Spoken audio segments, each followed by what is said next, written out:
वर्षों बाद एक पुत्र ने जन्म लिया। उस पुत्र के लिए ब्राह्मण ने भविष्यवाणी की कि ये बच्चा एक दिन राजा बनेगा और साथ ही इस नगर का कल्याण करेगा। ये सुनकर सुदर्शन अपनी पत्नी भाग्यश्री से, मुझे तो ब्राह्मण देवता की बात पर तनिक भी भरोसा नहीं है। हम ठहरे गरीब किसान और ब्राह्मण देवता हमारे पुत्र के राजा बनने की भविष्यवाणी कर रहे हैं। आप ऐसा क्यों कह रहे हैं? भगवान की मर्जी से बड़ा कुछ नहीं होता। क्या पता भगवान ने हमारे पुत्र के भाग्य में यही लिखा हो। तुम भी कैसी बातें करती हो? कहाँ राजा भोज और कहाँ गंगू तेली। देख लीजिएगा, एक दिन हमारा पुत्र जरूर राजा बनेगा। कुछ समय में सुदर्शन के पुत्र से जुड़ी भविष्यवाणी पूरे नगर में फैल गई और ये बात राजा तक भी गई। मंत्री जी, ये क्या कह रहे हैं आप? एक किसान का लड़का इस नगर का राजा बनेगा? ऐसा नहीं हो सकता है। महाराज, ये तो हम भी जानते हैं, लेकिन पूरे नगर में ये चर्चा है कि उस ब्राह्मण की भविष्यवाणी आज तक गलत साबित नहीं हुई है। राजा बहुत सारे सोने के सिक्के लेकर सुदर्शन के घर जाता है।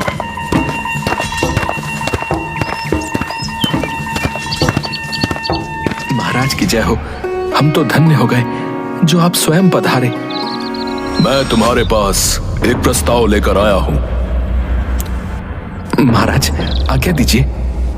तुम ये सोने के सिक्के ले लो और बदले में अपना पुत्र हमें दे दो।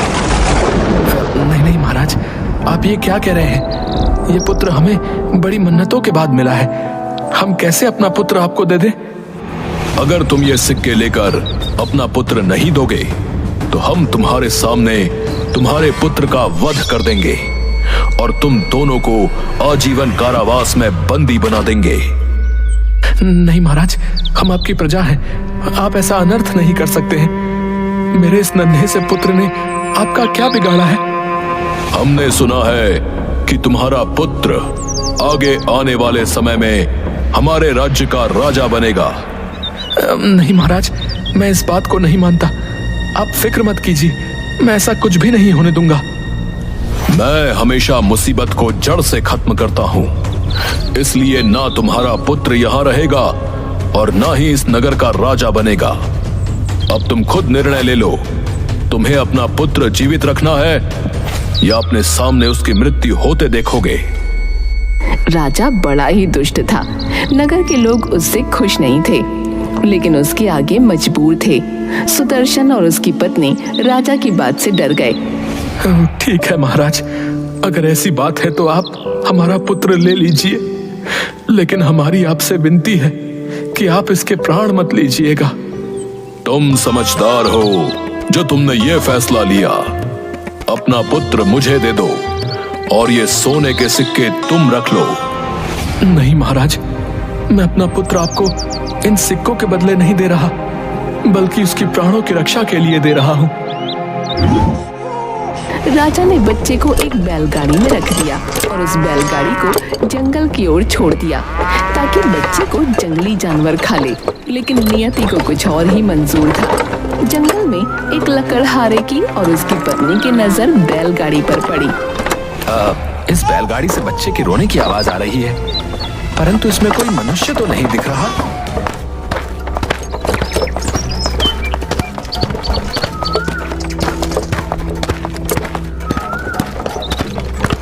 लकड़हारा बैलगाड़ी को रोकता है और बच्चे को उसमें से बाहर निकालता है।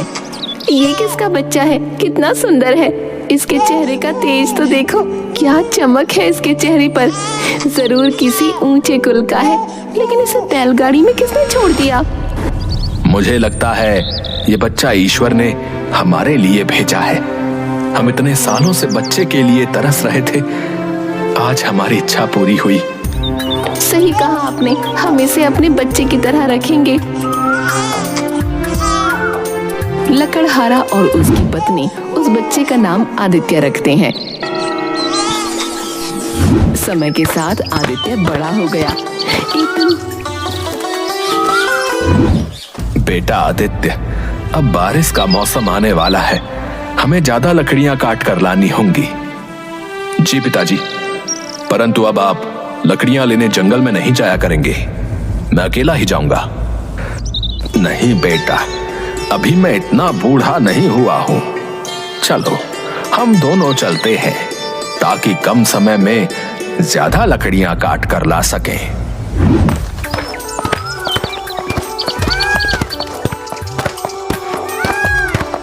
दूसरी तरफ रायगढ़ का राजा भी जंगल में शिकार खेलने के लिए आया था। वो आदित्य और उसके पिता से टकराता है। आदित्य को देखकर राजा पहचान जाता है कि ये वही लड़का है जिसे उसने बैलगाड़ी में रखकर जंगल में छोड़ा था, क्योंकि आदित्य के माथे पर एक त्रिशूल का निशान था। तुम कौन हो? प्रणाम महाराज, मेरा नाम आदित्य है और मैं पास के ही गांव में रहता हूं। मैं रायगढ़ नगर का राजा हूं और यहां शिकार के लिए आया हूं, परंतु मुझे अपनी रानी को एक बहुत जरूरी संदेश भेजना है। क्या तुम मेरा संदेश रानी तक पहुंचाने में हमारी मदद करोगे? महाराज, ये तो मेरा सौभाग्य होगा। ठीक है, मैं तुम्हें अपना संदेश लिख कर देता हूं, परंतु तुम इस संदेश को खोलोगे नहीं और ये संदेश सीधा रानी के हाथ में जाकर दोगे। जैसी आपकी आज्ञा महाराज। पिताजी, मैं महाराज का संदेश पहुंचाने रायगढ़ जा रहा हूं। आप जल्दी घर की ओर प्रस्थान कीजिएगा, मैं समय से वापस आ जाऊंगा। अपना ध्यान रखना बेटा। आदित्य राजा का संदेश लेकर निकल पड़ता है। रास्ते में अचानक उसके घोड़े के सामने एक सांप आ जाता है। आदित्य का घोड़ा चिल्लाने लगता है। आदित्य उसे संभालता है, परंतु वह महल जाने का रास्ता भूल जाता है। तभी उसकी नजर एक छोटे से घर पर पड़ती है। आदित्य उस घर के दरवाजे पर जाता है। क्या इस घर के अंदर कोई है? क्या मेरी आवाज कोई सुन रहा है? हाँ बेटा, बोलो, कौन हो तुम? जी, मेरा नाम आदित्य है और मैं इस नगर के राजा का जरूरी संदेश देने राजमहल जा रहा था, परंतु मैं रास्ता भूल गया हूं। क्या आप मेरी मदद कर सकते हैं? हाँ, तुम अंदर आ सकते हो और कल सुबह मैं तुम्हें महल का रास्ता बता दूंगा। आदित्य घर के अंदर जाता है और रोशनी पड़ते ही वो व्यक्ति और उसकी पत्नी आदित्य को पहचान जाते हैं, क्योंकि वो व्यक्ति कोई और नहीं सुदर्शन होता है। वो आदित्य से पूछता है, बेटा, तुम तो एक आम नागरिक लगते हो, फिर तुम राजमहल का खास संदेश पहुंचाने क्यों जा रहे हो? आदित्य सुदर्शन को सारी बात बताता है। बेटा, रात बहुत हो गई है, तुम यहीं विश्राम करो। कल सुबह मैं तुम्हें महल का रास्ता दिखा दूंगा। ठीक है, आज रात मैं यहीं विश्राम कर लेता हूँ। आदित्य के सोने के बाद मुझे कैसे भी करके राजा का संदेश पढ़ना होगा। हाँ, मुझे भी ये बात थोड़ी अजीब लग रही है कि राजा ने हमारे साधारण से पुत्र को अपने महल संदेश भेजने के लिए क्यों चुना है। वो दोनों राजा का संदेश निकालते हैं और पढ़ते हैं। संदेश में लिखा होता है कि इस लड़के को कारागार में डाल दिया जाए और आजीवन मुक्त न किया जाए। ये राजा कितना दुष्ट है, अभी भी ये हमारे पुत्र के पीछे पड़ा है। राजा हमारे पुत्र का भला कभी नहीं सोचेगा। सही कहा था तुमने। दूसरे दिन सुबह अब मैं अपने सफर पर निकलना चाहता हूँ। क्या आप मुझे राजमहल का रास्ता बताएंगे? हाँ बेटा, जरूर बताऊंगा। सुदर्शन आदित्य को राजमहल का रास्ता बताता है।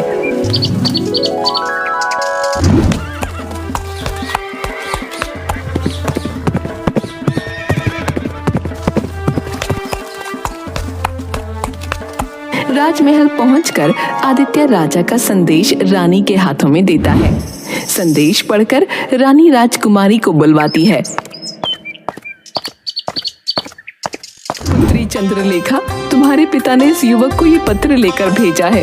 वो चाहते हैं कि तुम्हारा विवाह इस युवक के साथ हो जाए, क्या तुम्हें ये युवक पसंद है? चंद्रलेखा आदित्य की ओर देखती है और हाँ में सिर हिलाती है। मंत्री जी, महाराज के आदेशानुसार राजकुमारी का विवाह इस युवक से कर दिया जाए। आज ही आप विवाह की तैयारी कीजिए। जी महारानी जी। पुत्र, क्या तुम्हें अपने विवाह में किसी को नहीं बुलाना है? महारानी, मेरे माता पिता तो बहुत दूर हैं। अगर मैं उनको बुलाने के लिए संदेश भेजूंगा तो समय लगेगा। क्या ये विवाह एक दिन बाद किया जा सकता है?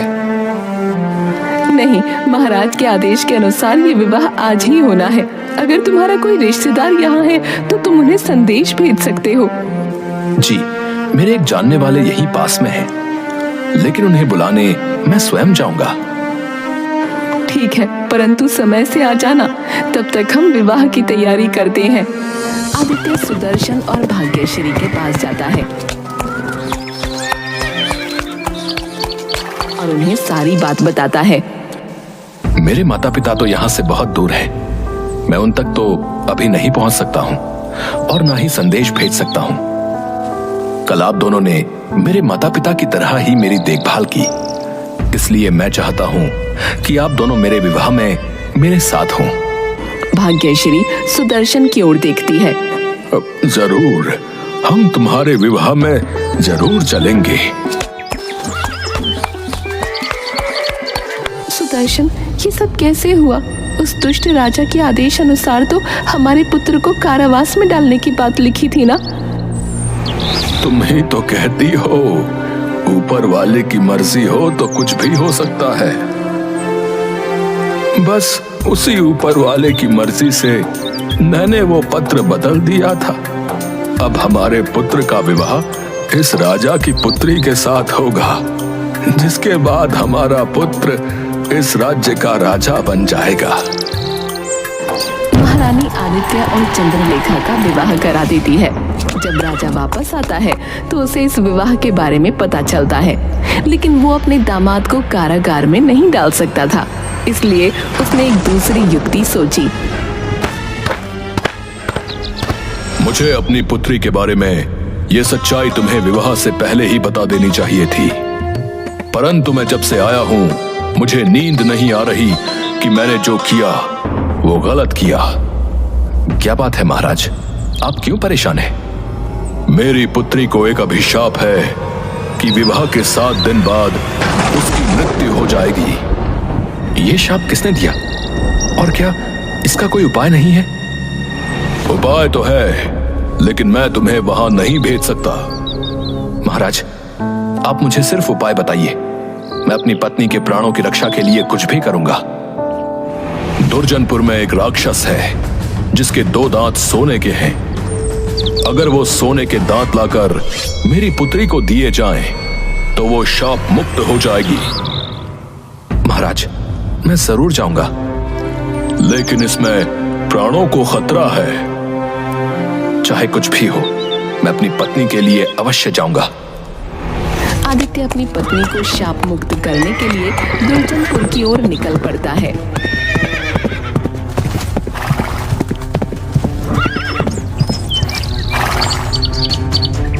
रास्ते में उसे एक महल दिखता है, जहाँ का द्वारपाल उसे आगे जाने से रोकता है। तुम आगे नहीं जा सकते हो। परंतु क्यों? आगे जाने के लिए तुम्हें मेरे प्रश्न का उत्तर देना होगा। कैसा प्रश्न? इस आम के पेड़ पर पहले सोने के आम निकलते थे, परंतु अब नहीं निकलते हैं। पहले इसका कारण बताओ, फिर तुम आगे जा सकते हो। अभी तो मैं जरूरी खोज में जा रहा हूं, और अगर मैंने उस खोज से पहले किसी भी प्रश्न का उत्तर दिया तो प्रश्न पूछने वाला इंसान गधा बन जाएगा। वैसे तुमने क्या प्रश्न कहा था? कुछ भी नहीं, तुम आगे जा सकते हो, परंतु वापस आने के समय तुम्हें मेरे प्रश्न का उत्तर देना ही होगा। जरूर दूंगा। वो आगे बढ़ता है।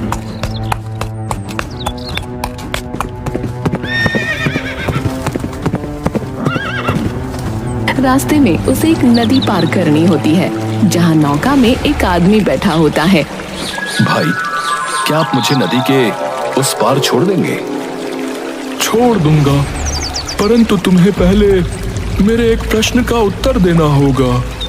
कैसा प्रश्न? मैं इतने सालों से इस नौका में ही बैठा हुआ हूँ, कितनी भी कोशिश करता हूँ, परंतु ये चप्पू मेरे हाथ से छूटता ही नहीं। इसका कारण बताओ।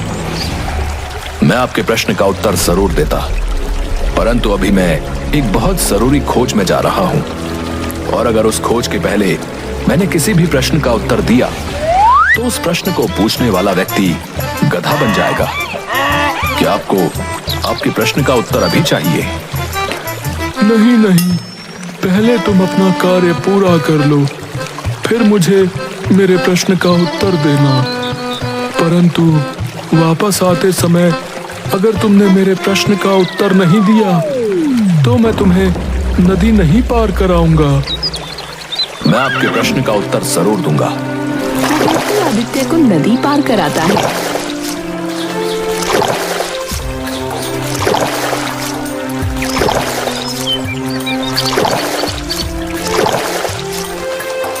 वो दुर्जनपुर पहुंच जाता है, जहां सोने के दांतों वाला राक्षस रहता था। उसकी गुफा के बाहर आदित्य को एक बूढ़ी औरत दिखती है। आप कौन है माताजी? पहले तुम बताओ, तुम कौन हो, यहाँ क्या कर रहे हो? जी, मेरा नाम आदित्य है और मैं यहाँ सोने के दांतों वाले राक्षस से मिलने आया हूँ। अच्छा, तो तुम मेरे पुत्र अहिरावण से मिलने आए हो? वो राक्षस आपका पुत्र है? हाँ, वो मेरा पुत्र है, लेकिन क्या तुम्हें नहीं पता, वो इंसानों को जीवित नहीं छोड़ता। तुम क्यों आए हो यहाँ? आदित्य सारी बात बताता है।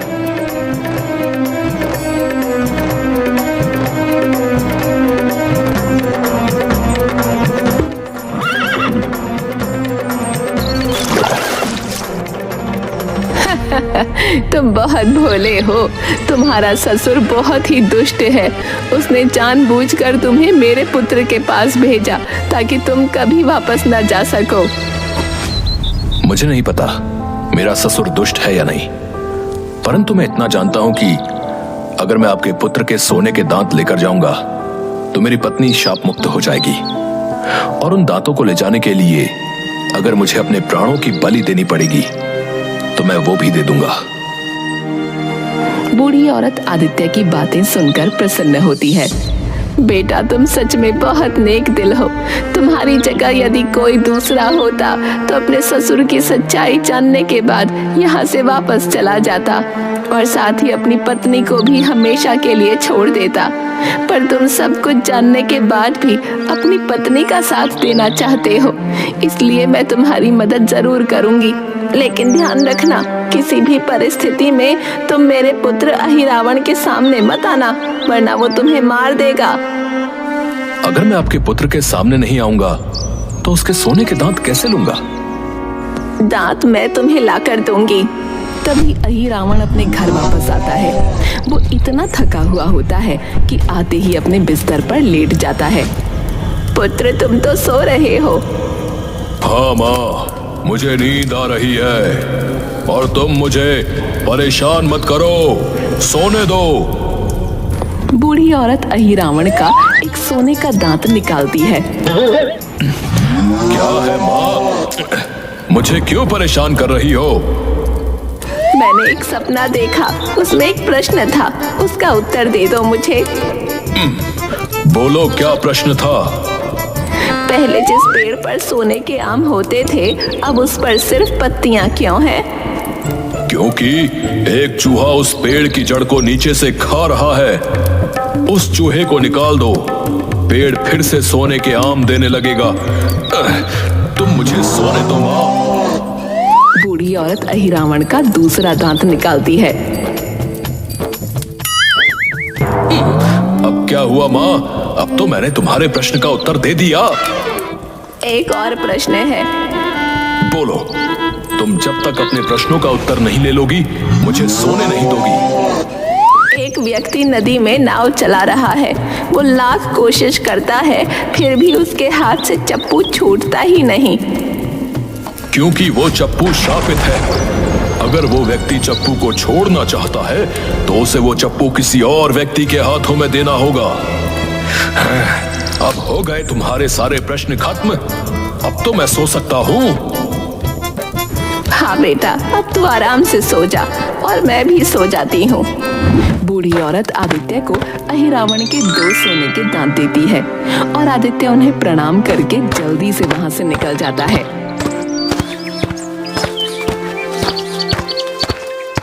नदी के तट पर आ गए तुम वापस। अब जल्दी से मेरे प्रश्न का उत्तर दो, तभी मैं तुम्हें नदी के उस पार ले जाऊंगा। तुम्हारे प्रश्न का उत्तर तो नदी के उस तट पर है। अगर तुम मुझे उस तट पर नहीं ले जाओगे तो मैं तुम्हें तुम्हारे प्रश्न का उत्तर कैसे दूंगा? ठीक है, तुम नौका में बैठ जाओ, मैं तुम्हें नदी पार करा आता हूँ, परंतु तुम मेरे प्रश्न का उत्तर जरूर देना। तुम मुझ पर पूरा भरोसा कर सकते हो। नदी पार करने के बाद आदित्य नौका से उतरता है। तुम्हारा ये चप्पू श्रापित है। अगर तुम इस चप्पू से मुक्ति चाहते हो तो तुम्हें ये किसी दूसरे व्यक्ति के हाथ में देना होगा। आदित्य वहां से भागता है। आगे जाकर वो राजमहल के द्वार पर पहुंचता है। आ गए तुम। अब मेरे प्रश्न का उत्तर दो, नहीं तो मैं तुम्हें जाने नहीं दूंगा। इस वृक्ष के नीचे एक चूहा है जो इसकी जड़ों को खोखला कर रहा है। आप उस चूहे को वहां से निकाल दें। वृक्ष में पहले की तरह सोने के आम आने लगेंगे। आदित्य की बात सुनकर द्वारपाल वृक्ष की जड़ से चूहे को निकालता है और चूहे के बाहर निकालते ही उस पेड़ पर बहुत सारे सोने के आम आ जाते हैं, जिसे देखकर नगर के लोग बहुत खुश होते हैं और वो सब मिलकर आदित्य को सोने के सिक्कों से भरे हुए 8 बक्से उपहार में देते हैं। आदित्य उपहार लेकर रायगढ़ वापस आता है। महाराज, मैं वापस आ गया और उस राक्षस के सोने के दांत भी ले आया। तुम तो बड़े वीर हो, परंतु ये बताओ कि तुम्हें ये सोने के सिक्कों से भरे हुए बक्से कहां मिले? महाराज, दुर्जनपुर के जंगलों में सोने के सिक्कों के बड़े बड़े पहाड़ हैं। मैंने ये वहीं से लिए हैं। राजा लालची था और सिक्कों के लालच में दुर्जनपुर के लिए निकल पड़ता है। जैसे ही वो नदी के तट पर पहुंचता है, नौका में बैठा व्यक्ति राजा के हाथ में वो श्रापित चप्पू पकड़ाता है और नौका से बाहर आकर नाचने लगता है। तुमने ये चप्पू मुझे क्यों दिया? क्योंकि ये श्रापित चप्पू है और अब ये आपके हाथ में है। आज से इस चप्पू को चलाने का काम आप करेंगे और मैं इस चप्पू की गुलामी से मुक्त हो गया। दूसरी तरफ राजमहल में सुदर्शन और भाग्यश्री अपनी सारी सच्चाई आदित्य को बताते हैं। पिताजी, आपने मुझे तब क्यों नहीं बताया जब मैं आपके पास आया था? बेटा, मैंने तुम्हें इसलिए नहीं बताया क्योंकि मुझे डर था कि सारी सच्चाई जानने के बाद तुम कोई गलत कदम ना उठा लो। हमें उस समय चुप रहना ही उचित लगा, पर अब हम और चुप नहीं रह सकते थे। आदित्य अपने असली माता पिता से मिलकर बहुत खुश होता है। साथ ही वो अपने लकड़हारे माँ बाप को भी अपने पास राजमहल में बुला लेता है और वो सब मिलकर एक साथ खुशी खुशी राजमहल में रहने लगते हैं।